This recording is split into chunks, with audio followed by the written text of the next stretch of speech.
é o Evangelho segundo Jesus, o Filho do Homem, o Deus Homem, aquele em quem habita toda a plenitude da divindade. Hoje eu vou ler no Evangelho de Lucas para nós, no capítulo 22, do verso 3 em diante, que nos fala sobre quando um ser humano se torna um com o diabo. É diferente de possessões demoníacas, quando contra a vontade do indivíduo, espíritos malignos e obsessores, dominadores deste mundo tenebroso, o possuem e o controlam. E enquanto isso, a pessoa tenta resistir e se angustia e diz não com a reação corpórea. Frequentemente a mente está possuída, mas o corpo se nega a obedecer. E é dessa agonia que você vê frequentemente o indivíduo ter crises que o levam dramaticamente ao chão, o fazem espernear-se, estribuchar-se, desesperar-se, descontrolar-se, gritar. É uma espécie de não àquilo que tomou conta dele. E essa é a situação mais frequente, que nós encontramos, por exemplo, quase que no cotidiano de Jesus nos evangelhos. Esse tipo de expressão humana de pessoas que ficaram possuídas por um poder demoníaco ou por um psiquismo demoníaco produzido pelo próprio indivíduo, que se sente tão pequeno, que tem uma autoimagem tão diminuta, que o diabo é o único ser com o qual ele se sente capaz de se identificar. Porque a autoimagem dele é tão baixa que a única identificação que ele consegue fazer é com a imagem maligna do diabo. Então, além da possessão, existe essa segunda coisa, que é um psiquismo demoníaco de identificação. Também existem aqueles que sofrem de opressão. São ações malignas tentando penetrar a mente do indivíduo e, em não conseguindo, gerando um molestamento contínuo de tal modo que a pessoa não tem um segundo de descanso. Ela vive em estado de opressão ou às vezes de sujeição. É o indivíduo que não perde a mente, mas tem as expressões corpóreas dominadas por aquela força maligna. É um indivíduo que é forçado a assistir e ver acontecer pelas suas próprias mãos tudo quanto ele detesta e abomina. Isto é sujeição demoníaca.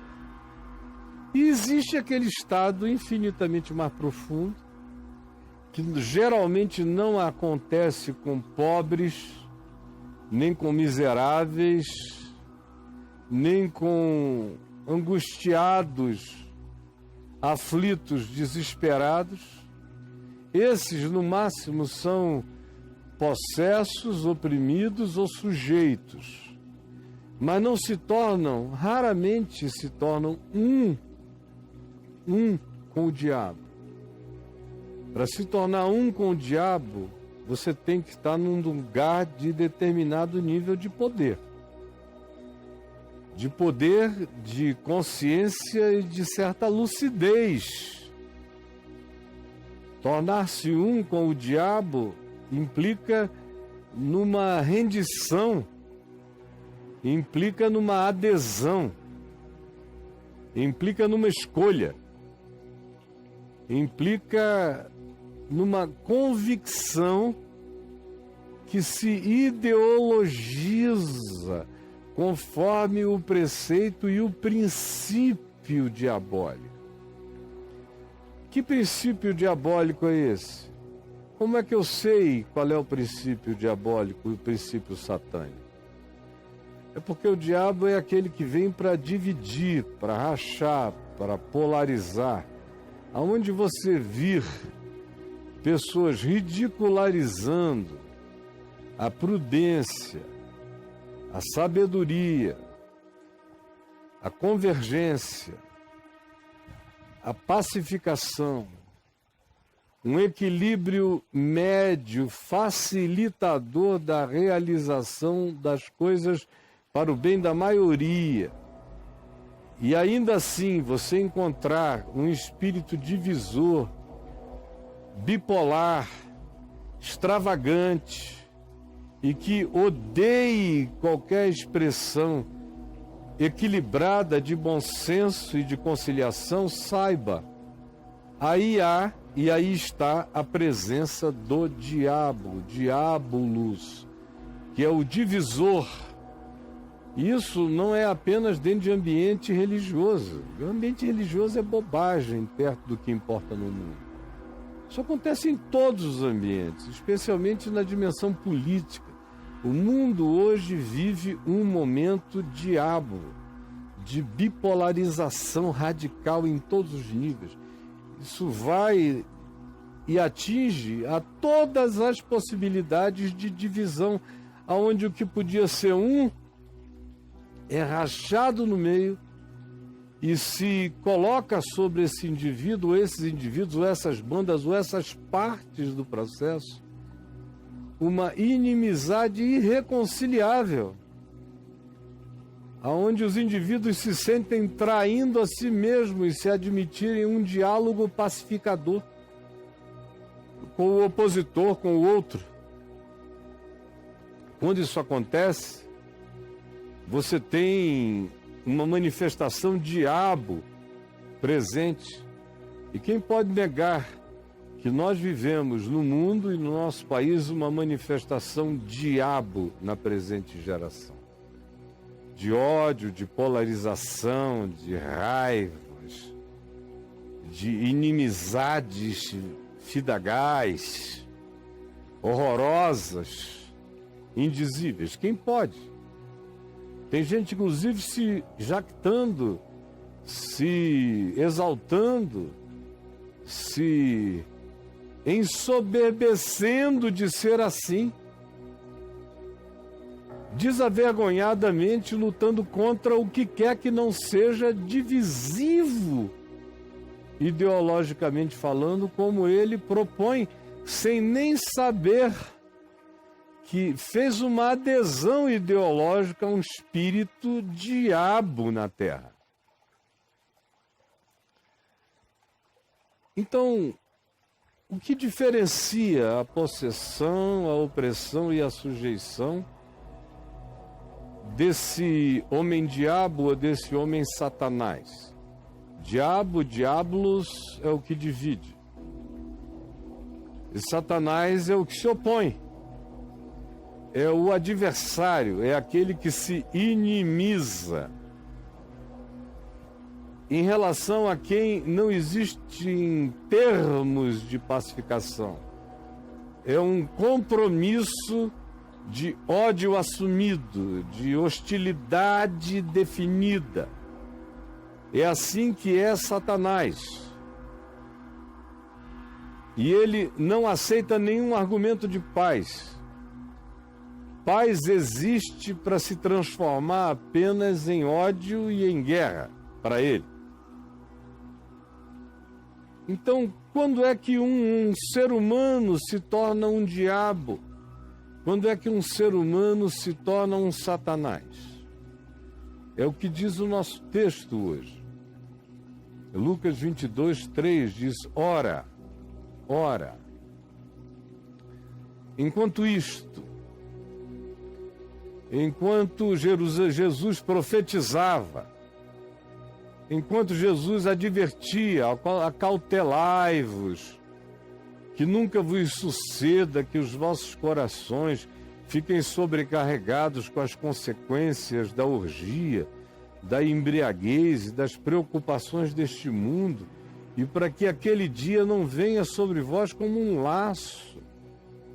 Enquanto Jesus dizia essas coisas e continuava ensinando-as, e aproximou-se a festa da Páscoa, e os principais religiosos, sacerdotes e os escribas, os senhores da religião, acima de todos os outros, planejavam em como tirar a vida de Jesus, mas queriam encontrar um meio de fazer isso sem chamar a atenção do povo.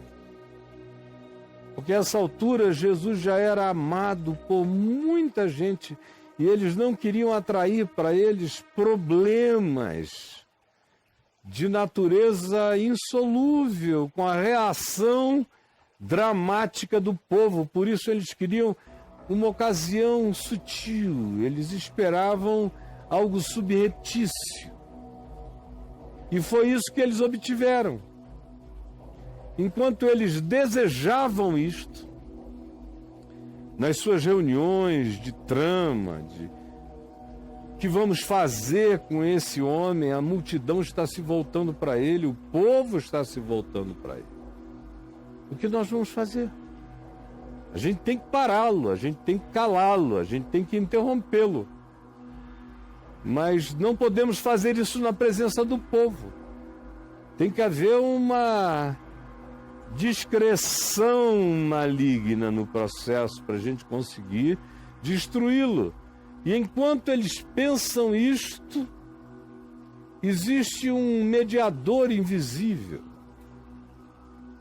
O pensamento do ódio tem o seu conduíte, tem o seu mediador, tem o seu mensageiro, tem o seu anjo, que começa no silêncio da noite escura, enquanto uns pensam o mal num lugar, existe todavia um outro, frustrado, decepcionado, entristecido, amargurado com Jesus, porque Jesus não cumprira os seus projetos escatológicos, Jesus não realizara as suas ideologias políticas de libertacionismo guerreiro, militar, milicioso. Não. E no coração dele, a atitude de Jesus de tratar com igualdade a todos, de não fugir de ninguém, de preferir os pobres, os desvalidos e os carentes, ao invés de aceitar os convites para os banquetes mais importantes, mais imponentes, esse indivíduo, no vácuo da sua frustração, foi abismando-se em decepções, em raivas caladas e mascaradas por sorrisos falsos. E enquanto escribas e saduceus clamavam e tramavam e imaginavam entre eles como seria o matar Jesus, o mediador silencioso plantava essa mensagem do outro lado no coração de um homem chamado Judas, o Iscariote, que já andava com Jesus há 3 anos e meio e que alimentara no coração ideias às quais Jesus frustrou, carregava sonhos desenvolvidos pela sua teologia ideológica judaica, os quais Jesus não cumpriu. Tinha expectativa de que, em chegando em Jerusalém, Jesus tirasse a capa da bondade, vestisse as armaduras de um Messias grotesco e eliminasse os inimigos do povo de Israel, os romanos, e se assentasse no trono de glória no templo, e se tornasse objeto de adoração e de culto do mundo inteiro. Era isso que Judas provavelmente sonhava, e com ele sonhavam muitos outros acadêmicos. Seres revoltados contra Roma tinham a mesma vontade, alimentavam essa religião libertacionista, cuja mediação libertadora era feita pela revolta política e pelo enfrentamento miliciano. Enquanto uns desejavam a morte, a oração desse despacho das trevas, desse desejo, dessa magia negra, desse satanismo no templo de Israel ou na casa do sumo sacerdote, encontrava a sua mediação e o seu ponto de pouso justamente no coração de um discípulo de Jesus. Como não é raro. Se no Evangelho foi assim, imagine no todo da vida como não é. Como a quantidade de pessoas no curso da história que viveram o fenômeno dessa conjugalidade com Satanás, sem possessão, sem opressão, sem sujeição, tornando-se um com ele. Pensando como ele, vendo como ele, interpretando como ele,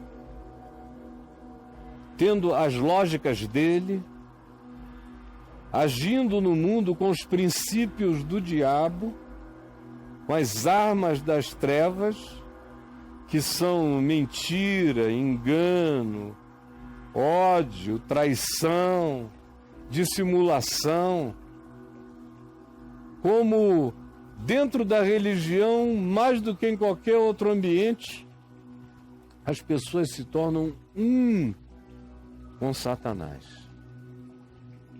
Tudo isso em nome da teologia, em nome da doutrina, em nome de Deus, em nome da política, em nome da pátria, em nome da libertação, em nome do nacionalismo, que era tudo o que animava o coração de Judas no primeiro século e daquela geração toda, como é o que anima hoje o coração dos crentes nos Estados Unidos, no Brasil, na América Latina, em boa parte da África.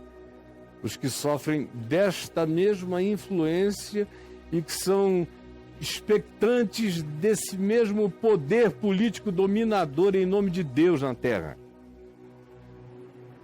No caso de Judas, Jesus o frustrou. Jesus frustrou o sonho político ideológico de Judas, de tomar o poder. Ele tinha dito: o meu reino não é deste mundo, mas ninguém acreditou. Achavam que na hora H ele iria desistir de tudo aquilo e assumir o poder e se transformar de fato numa potestade superior na terra. Portanto, enquanto o cenário que eu descrevi acontecia, Satanás entrou em Judas, chamado Iscariotes. Satanás entrou em Judas. Judas não tremeu, não teve um arrepio, não sofreu nada disso. Foi um glut. Já estava lá. Continuou apenas o diapasão, o afinamento, a harmonização das trevas com a mente de Judas. Judas que expulsou demônios, Judas que curou doentes, Judas que purificou leprosos, Judas que consolou alguns infelizes, Judas que andava com os mais íntimos de Jesus, que fez parte de todas as missões, de todos os envios, que foi assistente íntimo de todos os diálogos. O evangelho inteiro foi um cardápio oferecido na cara de Judas todo dia, o dia todo. Não havia nada teologicamente sobre Jesus que ele não soubesse. Ele só não tinha crido. Ele só tinha dito, não. Quando Jesus disse, aquele que quiser ser meu discípulo, a si mesmo se negue e tome a sua cruz e siga-me.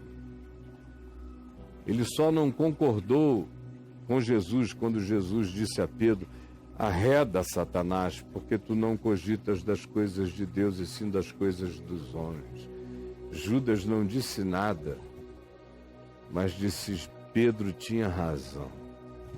Se alguma coisa não for feita no braço, no ódio, na raiva, na rebelião, nada vai acontecer. Pelos meios de Jesus, pelos meios do Evangelho, nenhum poder será tomado. Tudo que Jesus prega, no máximo, transforma mentes e corações. E para Judas não era o bastante. Poderes físicos, políticos, financeiros, econômicos, patrimoniais, tinham que ser tomados. A sociedade judaica tinha que ser resetada e tudo tinha que começar do nada a partir do autoritarismo do Messias. Ele queria um Messias autoritário, belicoso, militarizante, e Jesus frustrou esse sonho. Como hoje frustra o sonho de milhões e milhões que não querem admitir o quão andam zangados com Jesus e o quão andam adversariamente ao Evangelho de Jesus. Sobre Jesus não dizem nada, sobre o Evangelho também não, mas qualquer um que em nome de Jesus fale o que Jesus fala e em nome do Evangelho pratique e proponha o que o Evangelho pratica, esse será devidamente blasfemado e vomitado pelo ódio deles.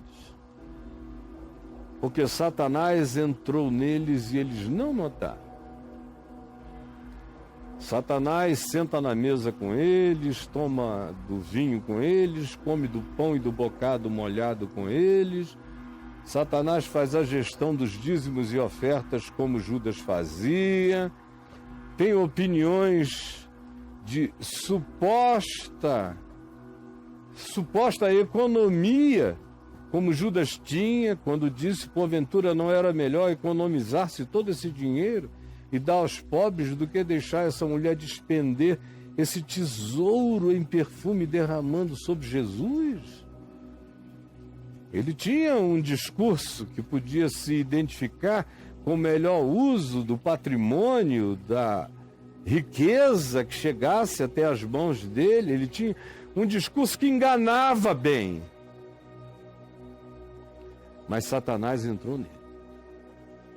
Porque Satanás não respeita o discurso político de ninguém, nem a ideologia de ninguém, nem a posição religiosa ou eclesiástica de ninguém, nem o quanto a pessoa saiba sobre Deus, sobre Jesus, sobre o Evangelho, nem o quão próximo ela tenha andado das protagonizações históricas, das coisas mais importantes. Ao contrário, Satanás até prefere esse tipo de gente. Prefere esse tipo de gente. Portanto, Judas e Satanás, porque eles se fizeram um,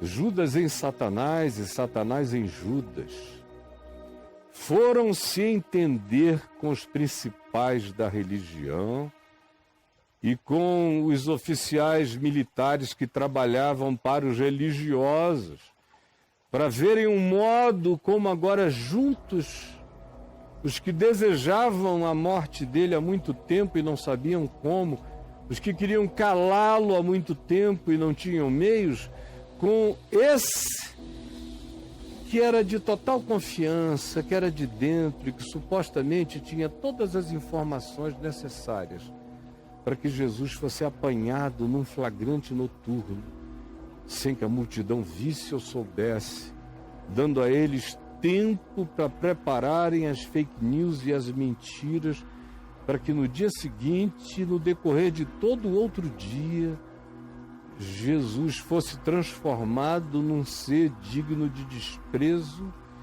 de vingança, de blasfêmia, de morte, de cruz. Assim foi Judas com Satanás, entender-se com os principais da religião e divisarem um medo de como calarem, entregarem, liquidarem Jesus. Então, os da religião se alegraram,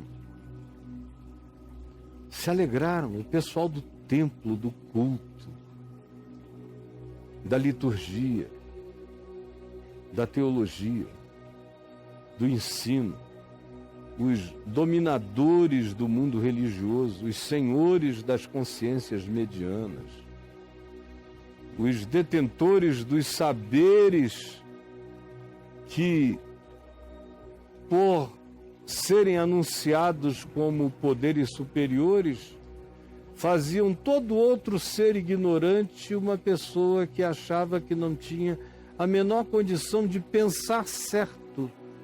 Só porque não pensava como eles pensavam, o indivíduo atribuía a si mesmo um pensar errado. Frequentemente, o pensar era completamente certo, mas como não coincidia com o pensar dos que dominavam, esses do povo se sentiam até pecando por não concordarem com aquilo que eles desejavam. Eles, todavia, se alegraram. Todo mundo que não gosta do Evangelho se alegra quando vê alguma coisa genuinamente concernente a Jesus e aos discípulos de Jesus acontecer como um tropeção, como uma oportunização, como uma fragmentação, como uma divisão naquele corpo antes aparentemente e muitas vezes verdadeiramente um só corpo em volta de Jesus, agora ter uma deserção. E nesses dias, a gente não está mais falando de uma deserção, a gente está falando de milhões de deserções. Gente deixando Jesus, deixando o Evangelho, indo se entender com a religião. Indo se entender com a religião contra Jesus. E é com você que eu estou falando. Com você que já foi de Cristo, que já andou com Jesus, mas que não deu razão inteiramente ao Evangelho, manteve suas reservas. Reservas doutrinárias, reservas escatológicas, reservas políticas, ideológicas. Você concordava com fragmentos de Jesus e você o achava encantador. Mas com o passar dos anos, você foi vendo que seguir Jesus te dava acesso ao reino de Deus, fazia você um cidadão do reino dos céus, enchia você do Espírito Santo, te dava um poder que não é feito de força política, mas é poder para orar por doentes, para curar enfermos, para expelir demônios, para pacificar mentes aflitas, para sossegar corações em guerra interior. E para você isso não é bastante, porque você sempre quis foi visibilizações de poder. Por isso, decepcionado com Jesus, decepcionado com o Evangelho, você continua crente. Continua indo à igreja, continua filho do templo, mas foi se entender com os políticos religiosos, com a religião das políticas, com a religião do poder, com a religião do domínio, com a religião das importâncias, com a religião dos códigos de costume, com a religião que quer calar aquele que quebra o padrão da dominação domesticadora por parte da religião em relação ao povo. que é Jesus, que é o Evangelho, que nesse contexto é Ele e no nosso contexto continua a ser Ele. E a religião se alegrou e se alegra quando essas deserções vão acontecendo. E quando eles começam a combinar as coisas em torno de dinheiro, de poder. E é sempre em torno de dinheiro e de poder. Toda vez que um Judas cristão deixa Jesus, deixa o Evangelho, sem precisar romper com a religião, é claro, e procura os líderes disso, e diz, olha, desculpa, eu era radical demais, eu pensava que eu entendia das coisas, mas eu agora sei que eu não entendo e nunca entendi.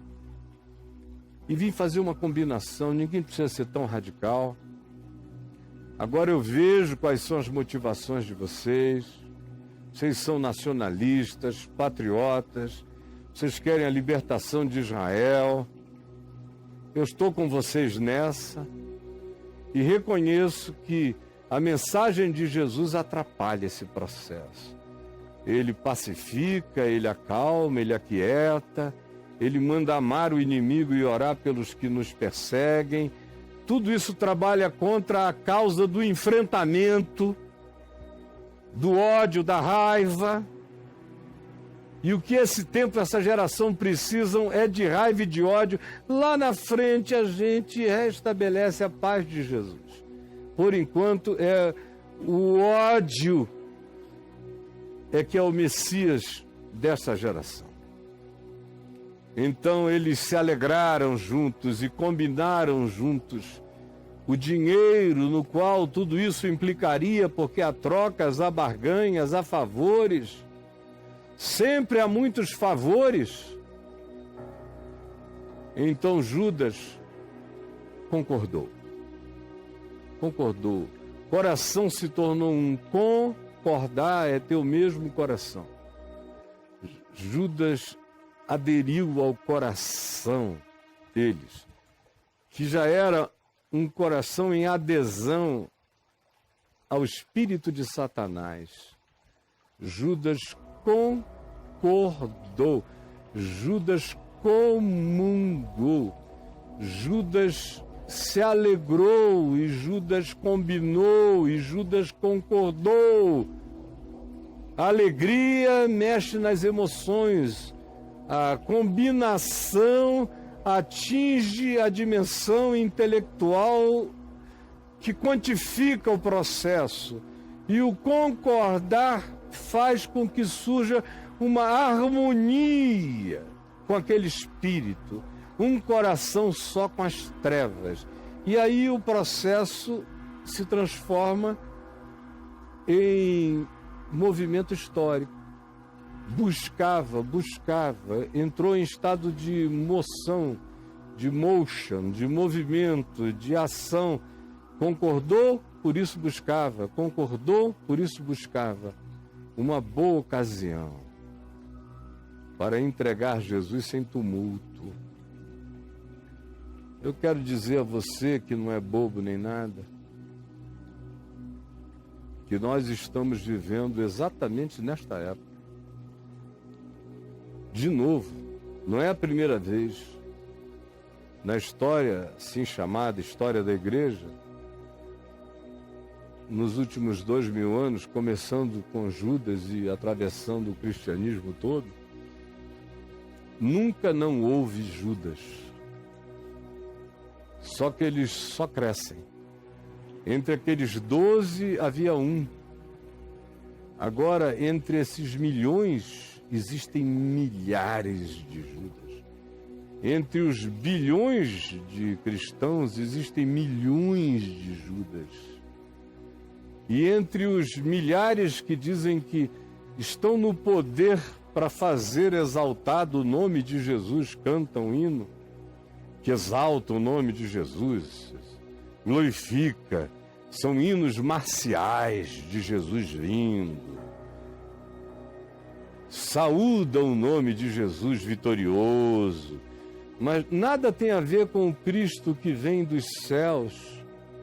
Tem a ver com Jesus que brota da terra pela via política, partidária, ideológica, dominadora.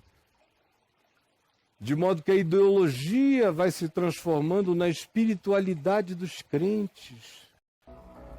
E depois de um tempo, o indivíduo já nem se dá conta de que ele discorda do que Jesus ensinou clara e veementemente. Ele só não tem coragem de dizer: eu não concordo com Jesus. Ele diz: em nome de Jesus eu não concordo com isto. E o isto que ele anuncia é exatamente o que Jesus defende.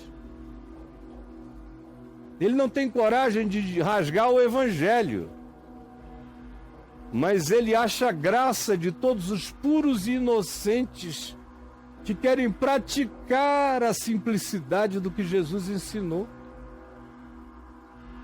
E interessante é que eles não têm, nos grandes seres malignos do mundo, o seu adversário potencial, o adversário da causa de Cristo, nem do Evangelho. Ao contrário, eles se aliam ao que de pior possa haver contra aquilo ou aqueles que de mais próximos de Jesus podem não apenas parecer, mas possam de fato ser.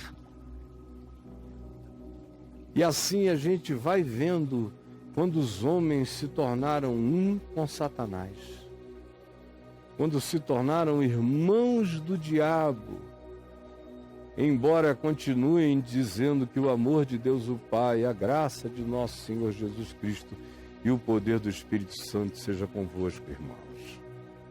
Mas é só liturgia para acalmar o coração dos seres que não sabem discernir a presença de Satanás reinando.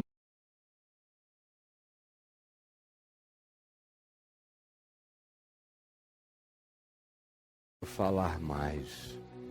Eu peço que o teu Espírito, e só o teu Espírito pode abrir mentes, consciências e discernimentos espirituais, para que as pessoas percebam em que situações de Judas Iscariotes elas se colocaram e como elas foram possuídas e não notaram, e como elas agem na direção maligna e não percebem. Só o teu Espírito pode iluminar, porque tem gente que não pode nem pensar em deixar o assunto porque tem dinheiro envolvido. E onde há dinheiro envolvido, Jesus pode ser traído. E é vida que segue, como dizem os loucos. Por favor, que o Espírito Santo faça o que as minhas palavras não podem fazer e o que o meu argumento simples não pode realizar. Que o teu Espírito faça acontecer no coração de muitos. É o que eu te imploro, em nome de Jesus. Amém.